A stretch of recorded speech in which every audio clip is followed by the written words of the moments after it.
جناب لیاقت علی خان شہید کی جو آل اولاد ہے وہ کس کرب میں مبتلا ہے، اس پہ آپ نے کئی دفعہ توجہ مبذول کروائی ہے حکمرانوں کی.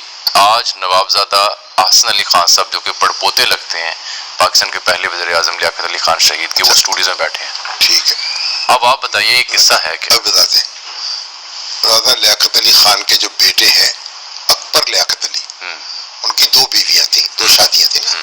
ان کے ایک بیٹے یا نوابزادہ ولایت علی خان، وہ لاہور میں یہاں تھے اور سٹی مسلم لیگ لاہور کے صدر رہے برسوں.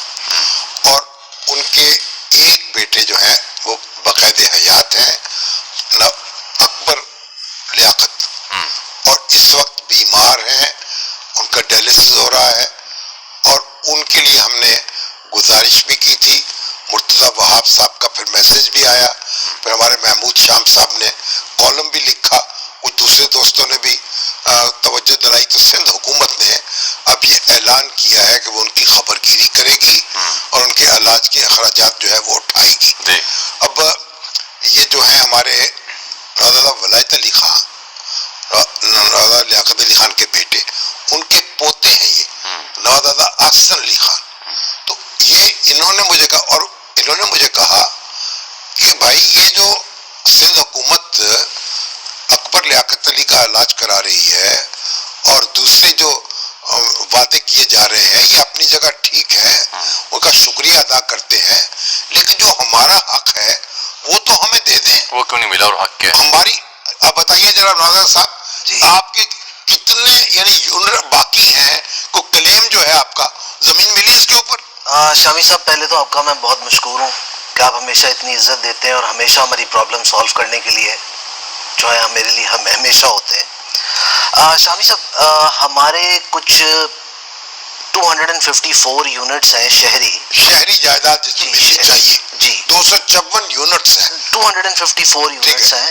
ہمیں 70 سال ہو گئے لڑتے ہوئے، کبھی ایک عدالت، کبھی دوسری عدالت، کبھی تیسری عدالت. بالکل شامی صاحب، بالکل. کبھی ایک الاٹمنٹ گئی، پھر اس میں قبضہ ہو گیا، کوئی کینسل ہو گئی، کبھی پھر دوبارہ ہو گئی. آپ کو ابھی تک زمین نہیں ملی. جی ہماری 4 جنریشنز، لیاقت علی خان کی والدہ، ان کی بیوی، ان کا بڑا بیٹا، میرے والد صاحب، 4 جنریشنز ختم ہو گئی ہیں. ہمیں ہمارا حق نہیں ملا. ہم نہیں کہہ رہے کہ ہمیں کچھ فائنینشیل ایڈ دے دیں، ہمیں کوئی مراد دے دیں، نہ ہم نے لی ہے نہ ہم چاہتے ہیں لینا. ہم صرف اپنا حق. جی میرے پاس آئی تھی. جی آپ ہی ساتھ تھے؟ جی نہیں، میں اس دن نہیں تھے. اچھا. جتنی انہوں نے مجھ سے گفتگو کی میں خود پیدا ہو گیا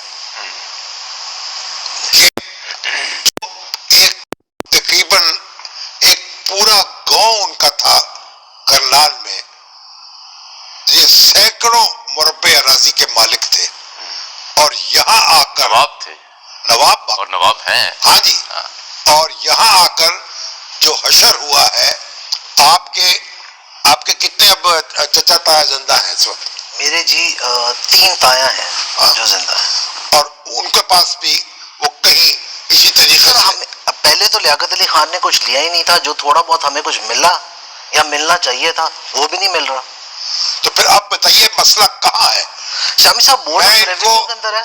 میں چیف سیکرٹری پرانے جو ہیں ان سے بات کی، میں ان کو لے کے گیا وزیر اعلیٰ پنجاب کے پاس کئی سال پہلے، انہوں نے حکم جاری کیے. نہیں تو پھر کاغذات یہ تو طے کر لینا، آج ہم چونکہ آنر ہیں، خود بیٹھے ہیں نوابزادہ صاحب، کہ ہم نے اپیل کس سے کرنی ہے؟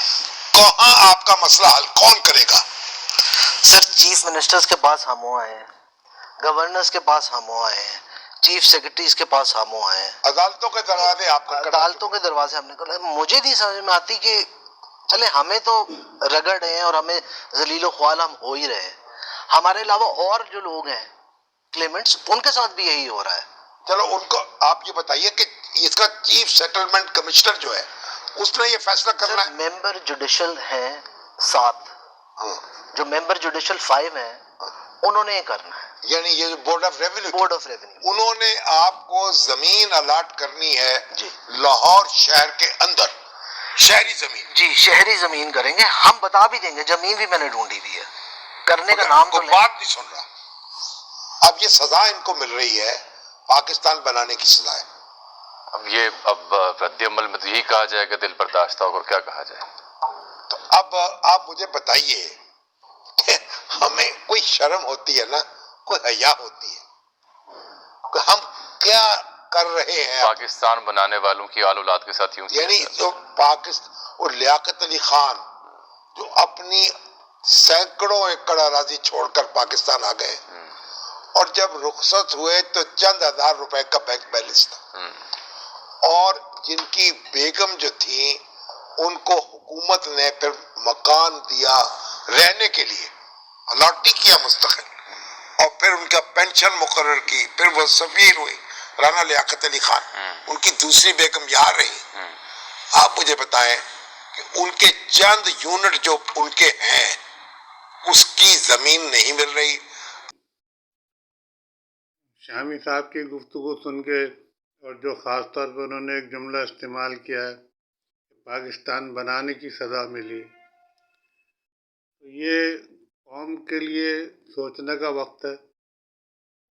قومیں ایک آدھ واقعے سے بن جاتی ہیں اور ایک آدھ واقعے سے ڈوب جاتی ہیں، اس چیز کو ہمیشہ ذہن میں رکھنا چاہیے۔ چھوٹا سا ایک واقعہ پوری قوم کو یونائٹ بھی کر دیتا ہے، اور چھوٹی سی غلطی پوری قوم کو بکھیر بھی دیتی ہے۔ اس وقت اگر پاکستان سے محبت کرنے والے لوگ ہیں، انہیں یہ ضرور سوچنا چاہیے، اور اس وجہ سے نہیں سوچنا چاہیے کہ وہ لیاقت علی خان کو کچھ دے دیں گے، بلکہ یہ سوچنا چاہیے کہ اس سے پاکستان کی آنے والی جنریشن کے اوپر جو اثرات پڑیں گے، ان کا مستقبل میں پاکستان کے کیا حصہ ہوگا۔ مثال کے طور پہ ہمارے یہاں اس وقت صدر پاکستان کوئی ریٹائر ہوتا ہے تو اس کو تا حیات ہر قسم کی سہولت دی جاتی ہے، مراحت دی جاتی ہیں۔ یہ صدر پاکستان یا وزیر اعظم جو آج بن رہے ہیں، یہ انہی چند لوگوں کی تو قربانیاں تھیں جو لاکھوں مسلمانوں نے ان کے ساتھ مل کے دی، چند بڑے لیڈروں کی، قائد اعظم کی، علامہ اقبال کی، لیاقت علی خان کی، اور ایسے ہی چند بڑے بڑے لیڈروں کی قربانیاں تھیں جن کی وجہ سے پاکستان بنا، اور آج لوگ صدر بھی بنتے ہیں اور وزیر اعظم بھی بنتے ہیں۔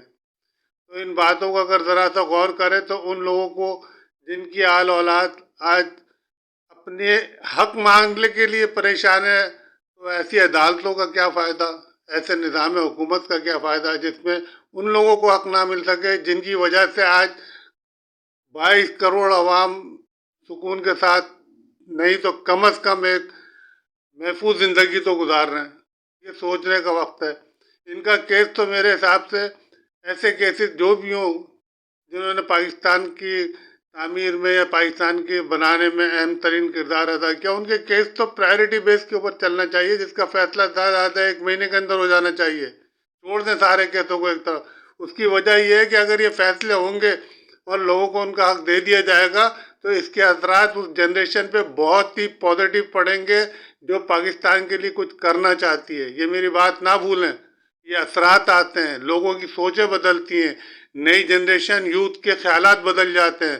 وہ اگر نہیں کریں گے آپ تو وہ یوتھ مایوس ہو جائے گی، وہی یوتھ کی فیلنگ نیگیٹو ہو جائے گی، اور وہ نیگیٹیوٹی پاکستان کے لیے تباہ کن بھی ہو سکتی ہے۔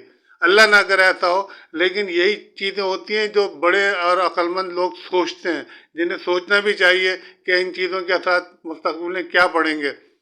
اس میں کوئی مسئلہ ایسا نہیں ہے، کوئی خربوں کی اربوں کی یا تو اربوں اور خربوں کی کرپشن ہو جاتی ہے، اور اس وقت جو ان کے پاس جو کچھ نظر آ رہا ہے، جو ہم دیکھ رہے ہیں کہ ان کے پاس ڈائلیسس کے لیے پیسے نہیں ہے، گورنمنٹ کو کرنا پڑ رہا، تو یہی چیزیں کتنی واضح نشانی ہے جو بتا رہی ہے کہ کرپشن کرنے والے اور کرپشن نہ کرنے والوں میں کیا فرق ہوتا ہے۔